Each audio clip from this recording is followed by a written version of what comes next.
Subscribe Muhammad Amjad Nadwi, Indian Islamic scholar.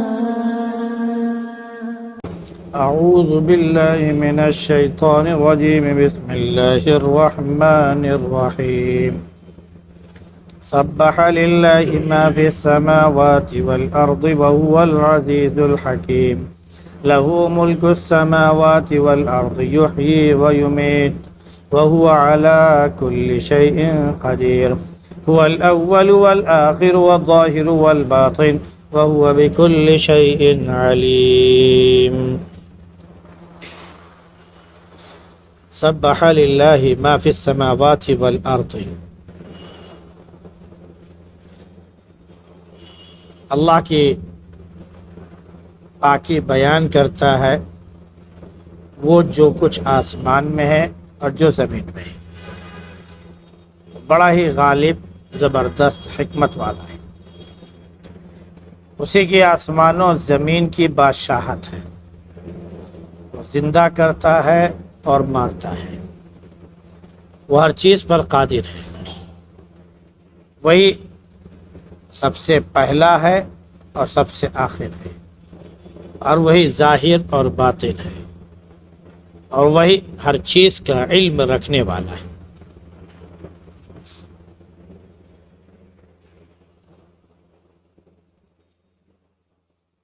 یہ سورہ واقعہ کے بعد سورہ حدید شروع ہوئی. سورہ واقعہ میں آخرت کا درس اور آخرت کی یاد، آخرت کا یقین اتم درجے سے سمجھایا گیا تھا، اور اس کے لیے مختلف مثالیں، کبھی روز اناج غلوں کے پیدا ہونے کے ذریعے، کبھی آگ کے ذریعے، کبھی بادلوں کے ذریعے، کبھی کسی اور کے ذریعے، یعنی مختلف اعتبار سے آخرت کے وجود کے بارے میں بتایا گیا کہ آخرت ایک دن قائم ہوگی، اور آخرت میں ہوگا کیا؟ اچھوں کو اچھائی کا بدلہ ملے گا، بروں کو برائی کا بدلہ ملے گا. یہ سب ذکر ہوتے ہوئے آخر میں ہم یہاں تک پہنچے تھے. لہذا جب آخرت میں ہر ایک کو جانا ہی ہے تو اللہ کی تسبیح، اس کی پاکی بیان کیجیے، اس کے وحدانیت کا اقرار کیجیے، اس کی عبادت کیجیے، اس کے لیے نماز پڑھیے، ذکر کیجیے. جن جن طریقوں سے عبادت کا حکم دے گیا ہے ان تمام طریقوں کو اپنائیے. اس لیے حکم فسبح بسم ربک العظیم. یہاں پر سورہ واقعہ کا اختتام ہوا. اب اس کے بعد سورہ حدید جو شروع ہو رہی تو اسی تسبیح سے ہی شروع ہو رہی. سبح للہ ما فی السماوات والارض. سورہ حدید یہ مدنی سورہ ہے، اور مدنی صورتوں میں ایمان، اللہ کی وحدانیت، آخرت کے علم کے ساتھ ساتھ، تصور کے ساتھ ساتھ احکام کی بھی تعلیم دی جاتی ہے.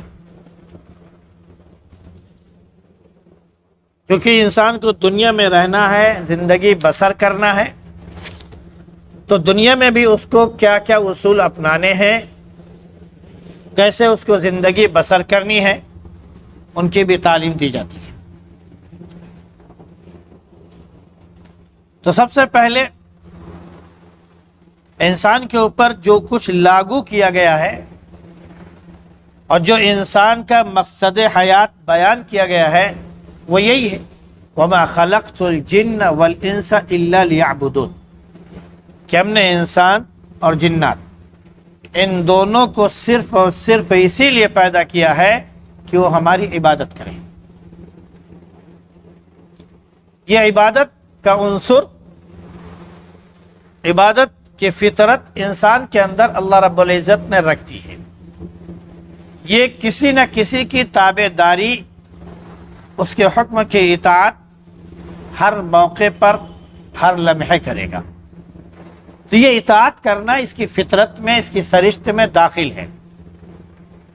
اب یہ اطاعت اگر وہ صحیح جگہ کر رہا ہے، بندگی صحیح جگہ کر رہا ہے، تب تو وہ انعام کا مستحق، اللہ کی طرف سے اچھے بدلے کا مستحق۔ اور اگر وہ اسی بندگی کو، اسی اطاعت و فرما برداری کو غیر محل میں، غیر جگہ پر کر رہا ہے، یعنی اللہ کو چھوڑ کر غیر اللہ کی عبادت میں لگا ہوا ہے، تو پھر فطری طور پر اس کو اس کا خمیازہ بھی بھگتنا پڑے گا۔ اسی لیے جب پہلی سورہ میں حکم دیا کہ فسبح باسم ربک العظیم، جو آخری آیت ہے سورہ واقعہ کی، تو اپنے رب کی جو بہت عظیم ہے تسبیح بیان کیجیے۔ تو کہیں ایسا نہ ہو کہ انسان رب جو ہے اللہ کو چھوڑ کر کسی اور کو مان لے، خالق اللہ کو چھوڑ کر کسی اور کو مان لے، اور یہ سمجھنے لگے کہ یہ بھی ہمارے رب، یہ بھی ہمارا رب، یہ بھی ہمارا رب، وغیرہ وغیرہ۔ تو اللہ رب العزت نے اپنی تمام مخلوقات کے بارے میں پہلے بیان کر دیا، اسی لیے ان کا ذکر بھی کر دیا کہ سبح للہ ما فی السماوات والارض، زمین آسمان میں جتنی بھی چیزیں ہیں،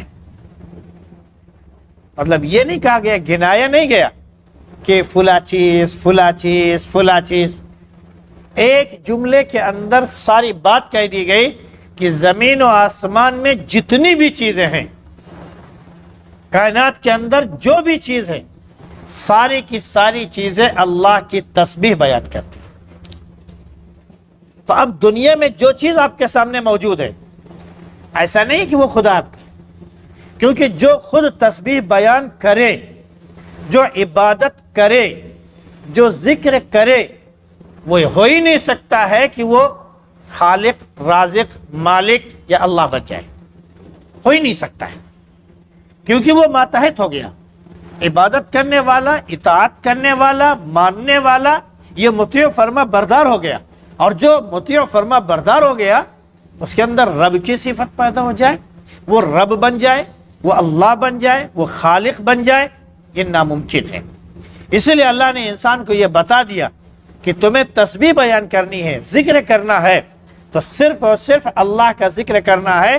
غیر اللہ کی طرف جاؤ گے تو یاد رکھنا وہ تو خود ہی تسبیح میں لگے ہوئے ہیں، تم ان کی کیا تسبیح بیان کرو گے۔ ایک نہایت غریب پریشان حال شخص کسی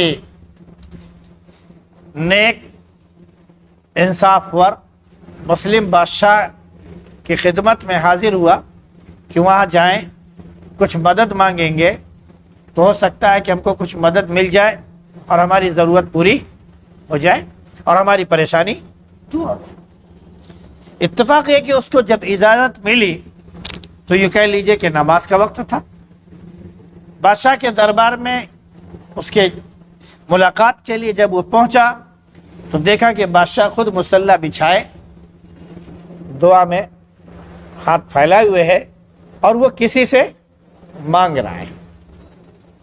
اس غریب کی سمجھ میں یہ فلسفہ آ گیا، ہم تو یہاں پر اس لیے آئے تھے کہ ان سے مانگیں گے اور ہمیں کچھ مل جائے گا، اور یہ اتنا بڑا بادشاہ ہوتے ہوئے خود ہاتھ پھیلائے ہوئے، یہ خود مانگ رہا ہے۔ جب یہ مانگ رہا ہے تو جس سے مانگ کر یہ بادشاہ بنا ہے، تو اس کا مطلب ہے کہ وہ بادشاہ تو بادشاہوں کا بھی بادشاہ ہے۔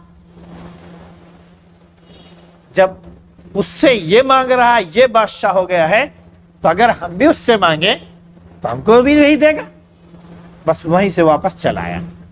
لوگوں نے پوچھا کیا ہوا، کیوں جا رہے ہیں؟ ذرا بادشاہ نماز پڑھ رہے ہیں، اس کے بعد پھر آپ سے ملاقات کر رہے ہیں؟ کہ نہیں، بس مسئلہ سمجھ میں آ گیا، جو خود مانگ رہا ہے وہ ہماری کیا مدد کرے گا، لہذا ہم تو اسی سے مانگیں گے جس سے یہ مانگ رہے ہیں، اب ہمیں ضرورت نہیں رہی۔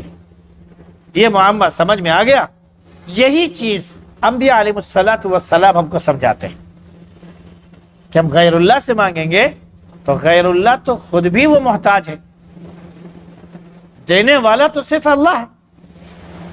تم اگر غلط طریقے سے لوگے تو اس کا نقصان بھی تم کو ہوگا، روزی تو تم کو مل کر رہے گی، اور جو تمہارے مقدر میں ہے وہ آ کر رہے گی، اسے کوئی روک نہیں سکتا ہے۔ لہذا روزی کے لیے اتنا زیادہ پریشان ہو جانا کہ احکام الہی کی خلاف ورزی کرنے لگے، عبادات میں خلل پڑنے لگے، یہ قطعاً صحیح اور مناسب نہیں ہے۔ ہاں، روزی تلاش کی جائے، جو آپ کے حق میں ہے، جو آپ کے حصے میں ہے، وہ مل کر رہے گی۔ اسی لیے اللہ نے کہا کہ ساری چیزیں اللہ کی تسبیح بیان کر رہی ہیں۔ اب مختلف اعتبار سے اس کی تشریح کی جائے۔ کہیں پر اللہ نے فرمایا کہ سورج اور چاند یہ اللہ کو سجدہ کر رہے ہیں، سورج اور چاند اللہ کو سجدہ کر رہے ہیں۔ کہیں پر فرمایا کہ یہ پہاڑ، یہ درخت، یہ ساری چیزیں جو ہے اللہ کو سجدہ کر رہی ہیں۔ يتفيأ ظلاله عن اليمين والشمائل سجدا لله وهم داخرون، ان درختوں کے سائے جو ہے دائیں جانب اور بائیں جانب جو آتے اور جاتے ہیں، یہ اس بات کا ثبوت ہے کہ یہ درخت جو ہے اللہ کو سجدہ کر رہے ہیں، یہ ان کا سجدہ ہے۔ تمام پرندوں کے بارے میں اللہ کے نبی صلی اللہ علیہ وسلم فرمایا کہ وہ گویا کہ تسبیح بیان کرتے ہیں، سبحان اللہ وبحمدہ، سبحان اللہ العظیم۔ اس طرح کے الفاظ اللہ کے نبی صلی اللہ علیہ وسلم نے بیان فرمائے کہ ان کی تسبیح ہے، ان کی عبادت ہے، ان کا ذکر ہے۔ تو تم لوگ بھی اللہ کا ذکر کرو۔ حضرت داؤد علیہ السلام جب اللہ کا ذکر کرتے تھے تو اس وقت اللہ رب العزت نے پرندوں کو اور دیگر تمام پہاڑوں کو حکم دیا تھا کہ وہ حضرت داؤد علیہ السلام کے ذکر کے ساتھ وہ لے ملا کر ذکر کریں۔ تو گویا کہ جس انداز سے حضرت داؤد علیہ السلام ذکر کرتے تھے، وہی لے، وہی انداز پہاڑوں سے اور پرندوں سے وہی آواز نکلا کرتی تھی۔ جیسا کبھی ہوتا ہے جو لوگ پہاڑوں کا سفر کر کے آئے ہیں، ان سے پوچھئے کہ جب وہ پہاڑوں میں جائیں اور چاروں طرف سے گھاٹیوں کے بیچ میں گھرے ہوئے ہوں، اگر وہ زور سے آواز دیں تو آواز جاتی ہے اور پہاڑ سے ٹکراتی ہے، پھر وہی سیم آواز ہمارے پاس پلٹ کر آتی۔ تو داؤد علیہ السلام کے لیے اللہ نے حکم دیا تمام پرندوں وغیرہ کو، یا جبال اوبی معہ والطیر، اے پہاڑوں تم بھی ان کے ساتھ تسبیح بیان کرو، آہوازاری کرو، اور پرندوں تم بھی کرو۔ پہاڑوں کو بھی حکم ہوا، پرندوں کو بھی حکم ہوا۔ کہیں پر یسبحن والطیر کہا گیا کہ ساری کی ساری چیزیں تسبیح بیان کرتی ہیں اور پرندے بھی تسبیح بیان کرتے ہیں۔ کہیں پر کہا گیا کہ یہ جو تم دیکھتے ہو کہ پرندے جو ایک صف میں کھڑے ہو کر اور دور تک وہ چلتے چلے جاتے ہیں وی کی شکل میں، ان پرندوں کے بارے میں کہا گیا کہ جو آسمانوں میں اڑ رہے ہوتے ہیں ایک صف میں، قطار میں، یسبحن، وہ تسبیح بیان کر رہے ہوتے ہیں۔ کہیں پر نبی کریم صلی اللہ علیہ وسلم نے بیان فرمایا کہ جنگل کی چیونٹیاں، سمندر کی مچھلیاں سب اللہ کے ذکر میں مشغول ہیں، یہاں تک کہ مومن کے لیے وہ مغفرت کی دعائیں بھی کرتے ہیں۔ تو یہ ساری چیزیں جب تسبیح میں لگی ہیں تو اس کا مطلب یہ ہے کہ تسبیح کے لائق، ذکر کے لائق صرف ایک ذات ہے، اور وہ اللہ ہے۔ اس لیے فرمایا کہ آسمان و زمین ساری چیزوں میں جو چیزیں موجود ہیں، ساری کی ساری چیزیں تسبیح اس اللہ کے بیان کرتی ہیں جو عزیز ہے، زبردست ہے، طاقت والا ہے اور بڑی حکمت والا ہے۔ کیوں؟ اس لیے کہ آسمان اور زمین سب جگہ صرف اسی کی بادشاہت ہے، اس کے سوا کسی اور کی بادشاہت نہیں ہے۔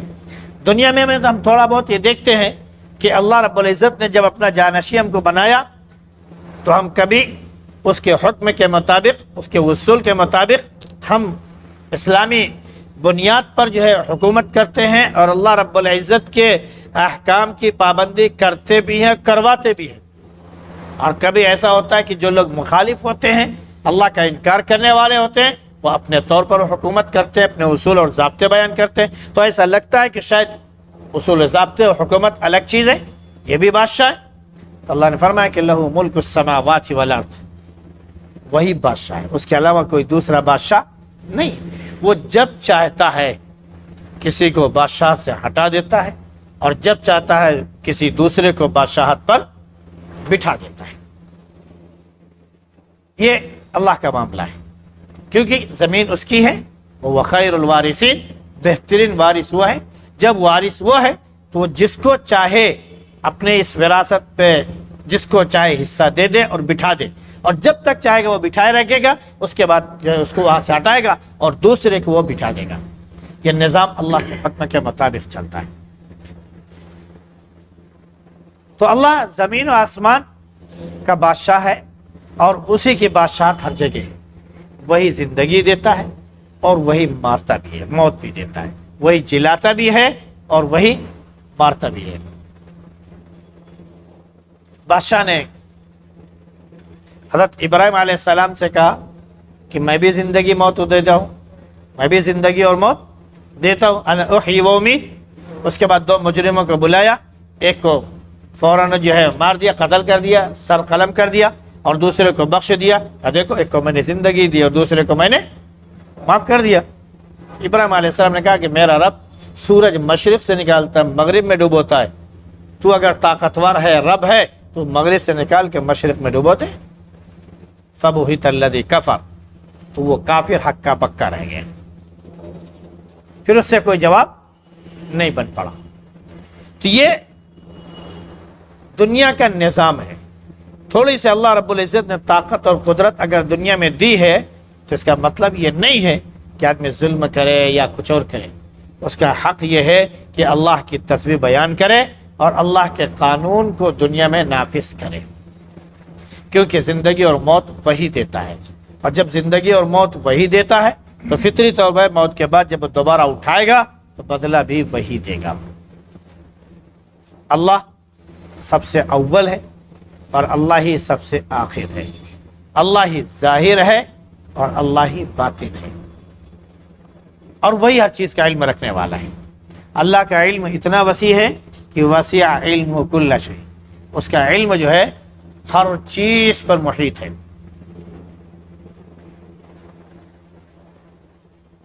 اس کا علم اتنا وسیع ہے کہ اس کے علم پر کوئی فائق نہیں ہو سکتا، کوئی غالب نہیں ہو سکتا، کوئی اپنے علم سے اللہ کے علم کو ختم نہیں کر سکتا، یا اپنے علم کو اللہ کے علم سے اونچا نہیں بنا سکتا ہے۔ اللہ علیم ہے، ایک ایک چیز کی خبر رکھنے والا ہے، ایک ایک چیز کی خبر رکھنے والا ہے۔ تو جب اللہ ہر چیز کی خبر رکھ رہا ہے اور وہی سب سے اول ہے، وہی سب سے آخر ہے، کیونکہ جب کچھ نہیں تھا تو اللہ تھا، جب کچھ نہیں تھا تو اللہ تھا، اور جب کچھ نہیں رہے گا تو بھی اللہ ہی رہے گا، اس کا فنا نہیں ہے۔ اس نے اپنے بارے میں فرما دیا کہ کل من علیہ فان ویبقى وجہ ربک ذو الجلال والاکرام، زمین میں جو کچھ بھی ہے سب فنا ہو جائے گا، سب ختم ہو جائے گا، ہاں رب ذو الجلال کی ذات باقی رہے گی، وہی باقی رہے گا، کوئی اور باقی نہیں ہوگا۔ تو وہی اول ہے، وہی آخر ہے۔ اب اگر ہم اللہ کو دیکھنا چاہیں تو فی نفسی ایسے ہم اللہ کو دیکھنا چاہیں گے تو نہیں دیکھ سکتے۔ اللہ کے اوصاف کمالات کے اعتبار سے اللہ کو دیکھنا چاہیں گے، اس کے قدرت کے مظاہر سے ہم اللہ کو پہچاننا چاہیں گے تو ہم ہر چیز کو پہچان جائیں گے، ہر چیز دے کر ہم اللہ رب العزت کی ذات کو پہچان جائیں گے، کیونکہ ہر چیز میں اس کی قدرت پنہا ہے، ہر چیز میں اس کی طاقت پوشیدہ ہے، کوئی چیز اس کی طاقت کے بغیر ہل نہیں سکتی۔ درخت کا پتا اس کی طاقت کے بغیر ہل نہیں سکتا ہے، آسمان سے بارش اس کے حکم کے بغیر ہو نہیں سکتی ہے، ہوا اس کے حکم کے بغیر چل نہیں سکتی ہے، ہم ایک قدم بھی اس کے حکم کے بغیر بڑھا نہیں سکتے ہیں، ہم ایک سانس بھی اس کے حکم کے بغیر لے نہیں سکتے ہیں۔ جب سب کچھ اللہ ہی کے حکم کے مطابق ہے تو اس کا مطلب ہے کہ وہی ہر چیز پر قادر بھی ہے، وَهُوَ عَلَى كُلِّ شَيْءٍ قَدِيرٌ، وہی ہر چیز پر قادر بھی ہے، کوئی دوسرا قادر نہیں ہے۔ اگر کوئی دنیا کا اقتدار سنبھال کر یہ کہے کہ میں ہر چیز پر قادر ہوں، میرے پاس اتنا مال ہے کہ میں جتنا چاہوں روزی لوگوں کو تقسیم کر سکتا ہوں، تو اسے جو ہے ایک یہودی مالدار جس کا نام روب ٹشلر تھا، برطانیہ کا رہنے والا تھا، اسے جملہ یاد رکھنا چاہیے۔ وہ نہایت مالدار تھا، وقت کی حکومت اس سے قرضہ لیا کرتی تھی، اور اپنے خزانے کو جمع کرنے کے لیے اس نے ایک ہال یا کہہ لیجیے بڑا سا کمرہ تیار کیا تھا، جہاں صرف وہ جاتا تھا اور کیا بولتے ہیں کہ صرف خزانہ وہاں رکھا جاتا تھا، اس کا اتنا خزانہ اس کے پاس تھا۔ آخر ایک دن اپنے خزانے کے پاس گیا تو اتفاق سے اس خزانے کا جو دروازہ تھا وہ اندر سے بند نہیں ہوتا تھا، وہ صرف باہر سے بند ہو سکتا تھا۔ جس دن اس کی قضا آنی تھی وہ اندر گیا، چاہے اس نے خود سے بند کر دیا ہو تو وہ بند ہو گیا، یا یہ کہ وہ اندر گیا وہ خود بخود کسی طرح وہ بند ہو گیا۔ اب وہ اندر سے کھول نہیں سکتا تھا، کھلوانے کے لیے باہر والے کو ہی آواز دینی پڑے گی، باہر والا ہی کھولے گا تبھی کھلے گا، ایسے نہیں کھل سکتا تھا۔ اور اس کی ایک عادت تھی کہ ہفتے بھر کے لیے بغیر بتائے ہوئے غائب ہو جاتا تھا، پھر آ جاتا تھا۔ تو جب اب کی بار وہ غائب ہوا تو لوگوں نے کہا کہ جیسے ہمیشہ وہ جاتا اپنے اصول کے مطابق، پھر چلا گیا ہوگا۔ اور وہ اندر چیختا رہا، چلاتا رہا، کوئی اس کی مدد کے لیے نہیں پہنچا، کیونکہ کسی کو معلوم نہیں تھا کہ خزانے والے ایریے میں وہ گیا ہے۔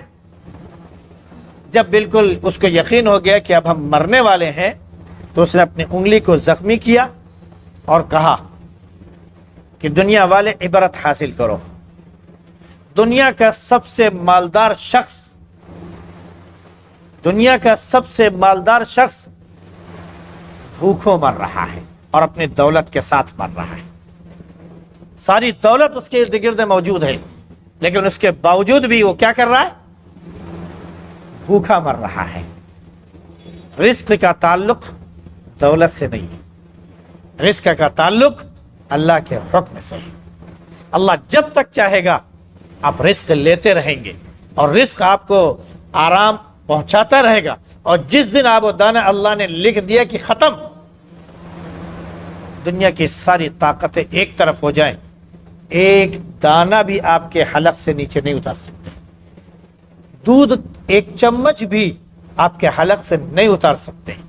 جب انسان جانکنی کے عالم میں ہوتا ہے اور موت آ رہی ہوتی ہے، لوگ پانی بھی پلاتے ہیں، لوگ دودھ بھی پلاتے ہیں کہ شاید یہ بھوکے ہوں تو وہ دودھ سے بھوک مٹ جائے گی، پیاسے ہوں تو پیاس مٹ جائے گی۔ معلوم کیا ہوا کہ منہ میں چمچ سے پانی ڈال لیں، چمچ سے دودھ ڈال لیں اور وہ فوراً باہر آ جانا ہے۔ کیوں؟ اللہ نے آب و دانہ بند کر دیا، ختم کر دیا۔ تو رزق کا معاملہ اللہ نے اپنے ساتھ رکھا ہے کہ ہم اس کے ذمہ دار ہیں، کسی اور کو نہیں دیا ہے۔ اس لیے اللہ کی دی ہوئی روزی سے اگر کوئی شخص کسی کو ناپنا چاہے اور یہ کہے کہ ہم نہیں دے رہے ہیں تو اس کی روزی کہاں سے؟ اللہ نے یہ سکھایا اس مالدار کے ذریعے بھی سب کو، جو اس نے لکھا ہے برطانیہ کے اس روب ٹشلر مالدار شخص نے کہ سب دولت کے باوجود بھی میں بھوکا مر رہا ہوں۔ یحیی و یمیت، وہ جسے چاہتا مارتا بھی ہے اور زندگی بھی دیتا ہے، وہ ہر چیز پر قادر ہے۔ کیوں؟ وہی اول ہے، وہی آخر ہے۔ تو ہر چیز میں ہر اللہ کی قدرت ہے، اس میں وہ ظاہر ہے۔ جس چیز سے چاہو گے اللہ کی قدرت تم کو دکھائی پڑے گی۔ تم ذرا قدرت کو دیکھو، اس کے مظاہر کو دیکھو، تمام کائنات میں پھیلی ہوئی اس کی مخلوقات کو دیکھو، ہر چیز کی شکل صورت الگ، اس کی فطرت الگ، جاندار کی الگ، بے جان کی الگ، کھانے پینے چیزوں کی الگ، وغیرہ وغیرہ، ہر چیز میں اس کی قدرت پنہا ہے۔ اسے دیکھو، وہی زندگی دیتا ہے، وہی مارتا ہے، وہی پیدا کرتا ہے، وہی ختم کرتا ہے، وہی صحیح روزی دیتا ہے، اسی میں وہ سڑان بھی پیدا کرتا ہے، ساری کیفیت وہی پیدا کرتا ہے۔ اگر اللہ رب العزت نے گندم میں یہ سڑنے کی، یا غلوں میں، یا اناجوں میں، یا پھلوں میں، کھانے پینے کی چیزوں میں اگر اللہ رب العزت نے سڑنے والی بیماری نہ رکھی ہوتی تو آج یہ سارا خزانہ ایک آدمی کے پاس جمع ہو جاتا، پھر وہ ہر آدمی کو بھوکوں مار ڈالتا۔ لیکن اللہ نے اس کا ایسا نظام بنایا ہے کہ مالدار سے مالدار ترین شخص اگر یہ سوچے کہ پوری دنیا کا غلہ خرید کے ہم اپنے پاس رکھ لیں اور ہمارے پاس رہے اور کسی کے پاس نہ جائے تو اس کا خریدنا جو وہ بیکار ہو جائے گا.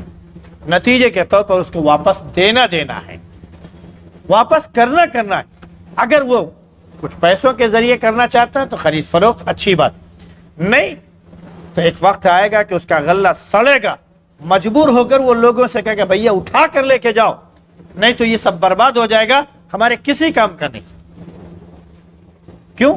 نہایت مالدار ہو وہ بھی 2 ہی روٹی کھائے گا, نہایت غریب ہو وہ بھی 2 ہی روٹی کھائے گا, اس سے زیادہ کسی کو اللہ نے نہیں رکھا, اتنے وہ بھی کھائے گا اتنے آپ بھی کھاؤ.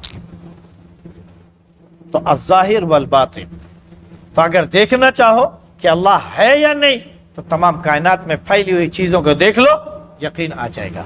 اور اگر باطن کے اعتبار سے دیکھنا چاہو تو ہر چیز میں اللہ چھپا بھی ہے, اللہ چھپا بھی ہے. اور ہر موڑ پر انسان کو اللہ احساس دلاتا ہے, دیکھ تو کتنا بے بس ہے, تو کتنا بے بس ہے.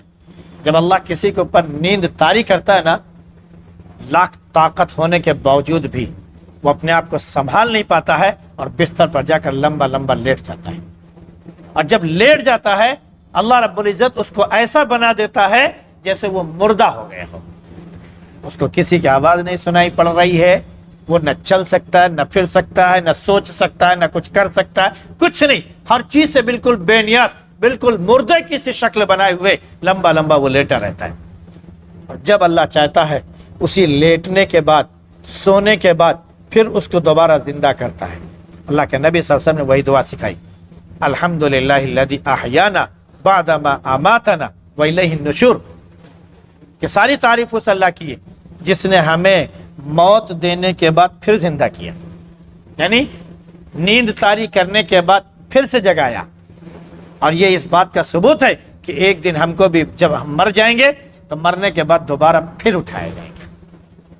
یہ عارضی موت ہے, وہ دائمی موت ہے. اس عارضی موت کے بعد ہمیں اللہ روز اٹھا رہا ہے, روز سلا رہا ہے. تو اللہ ایسی ایک مرتبہ جب ابدی نیند سلائے گا تو اس کے بعد ابدی زندگی بھی دینے والا ہے. عارضی کے بعد عارضی ہے اور ابدی کے بعد ابدی ہے, پھر اس میں کوئی فنا نہیں, کوئی چیز زوال نہیں. تو جو جیسی ہے پھر وہ چیز باقی رہے گی. تو وہ باطن ہے, ہر چیز میں چھپا ہوا ہے, ہر چیز میں چھپا ہوا, ظاہر کرتا ہے انسان کو اللہ رب العزت. انسان کو بھوک لگتی ہے وہ خود بخود لگنے لگتی ہے, اللہ کھانا خوب کھاتا ہے, اللہ جب چاہتا ہے وہ بھوک لگنے لگتی ہے, پھر انسان مجبور ہو جاتا ہے کھانے پر. اس کے بس میں نہیں ہے کہ ایک مرتبہ اتنا کھا لے کہ اب اس کو بھوک ہی نہ لگے, نہیں, اللہ نے فطرت میں رکھا اس کی. یہ اللہ دکھا رہا ہے اس کو, دیکھ میرے بندے تو کتنا بے بس ہے. انسان بالکل صحیح سالم ہے, صبح کے وقت بالکل ٹھیک ٹھاک ہے, شام ہوتے ہوتے کیا ہوا, وہ میڈیکل پہنچ چکا, کیا ہوا, یہ اس کو ہو گیا برین ہیمبریج ہو گیا, افلاطا ہو گیا, ایسا ہو گیا, ویسا ہو گیا. کہاں ہوا, بستر علالت پر وہ پڑا ہوا ہے. ابھی بالکل ٹھیک ٹھاک تھا, ابھی بستر علالت پر پڑا ہوا ہے. کیا ہوا, کچھ نہیں, پتہ نہیں, جب بس کھا کے لیٹے تھے اور اس کے بعد ذرا سے یہاں پر درد ہوا اور وہاں گئے تو یہ بڑا فتنہ کھڑا ہو گیا کہ یہ چیز نکلتے چلی آئی. اب مہینوں بستر پر پڑے ہوئے, انسان کے بس میں نہیں کہ وہ کچھ کر سکے. اور اللہ جب چاہتا ہے سلا بھی دیتا ہے, اور سونے کی حالت میں ہی وہ اٹھا بھی لیتا ہے. انسان کے بس میں نہیں ہے کہ سوتا ہوا انسان پھر اٹھ بھی جائے کہ نہیں ہم تو نہیں کر پائیں گے, ہم تو بھاگ لیں گے. اللہ نے کہا تو جہاں تک بھاگ سکتا ہے بھاگ, ہم تو تیری روح اس وقت وہاں پر قبضہ کریں گے جہاں پر ہم نے تیری روح لکھ دی ہے کہ قبضہ کرنی ہے. اور یہ ہر چیز میں پنہا ہے, تو باطن بھی چھپا ہوا بھی ہے. اپنی قدرت وہ دکھاتا ہے کہ پہچان لو اس کو ہر اعتبار سے. ظاہری طور پر دیکھنا چاہو گے تو نہیں دیکھ پاؤ گے. ہاں, جب تمہارے پاس حالات آتے ہیں, آزمائشیں آتی ہیں, ان آزمائشوں میں خود بخود تمہارا رب تم کو دکھائی پڑ جاتا ہے. احساس تمہیں ہونے لگتا ہے کہ کوئی کچھ نہیں کر سکتا ہے, اگر کر سکتا ہے تو صرف اور صرف وہی اللہ ہے, وہی اللہ کرتا, کوئی اور نہیں. وہ اللہ اپنے ذات پر ایسی ایمان کی توفیق نصیب عطا فرمائے جیسے کہ اس نے انبیاء علیہ السلام کے ذریعے ہم کو تعلیم عطا فرمائی اور جیسے اس کی صفات ہیں. سبحان اللہ بحمدہ, سبحانک اللہم وبحمدک, ونشہد ان لا الہ الا انت نستغفرک و نتوب الیک.